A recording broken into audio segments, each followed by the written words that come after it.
In this video, I'm gonna teach you how to earn yen in Cursed Arena. It's a very easy process, so make sure to follow along. In this video, I'm gonna teach you how to earn yen in Cursed Arena and some things to consider. So, yen can be used for a lot of stuff, primarily buying accessories. So as you can see, a lot of the accessories in the game will cost you yen. So for example, the strongest one, blood arms, teacher's necktie, teacher's glasses, and so on. And all that you have to do is hold to buy these. Now, if you are a new player, you might be curious on how to earn yen and the best methods. So, there is one method that you can do on the shop, which is purchasing them with Robux, but of course, this isn't really that effective cost-wise, and you should only do this if you are really desperate and you don't mind spending Robux, because the primary way to actually earn yen is just going to be by killing other players. So, if you join a public server and you kill other players who are playing in there as well, you will be able to get yen for eliminating them.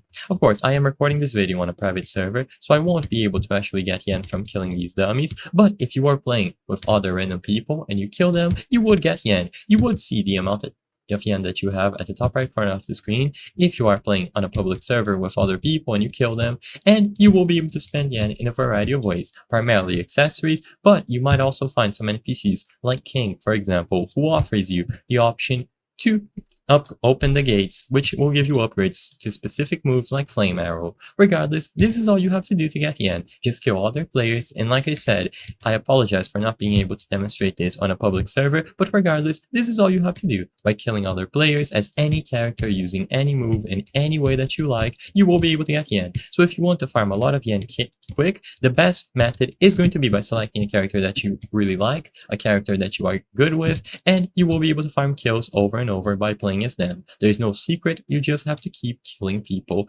and you will be able to get more and more yen.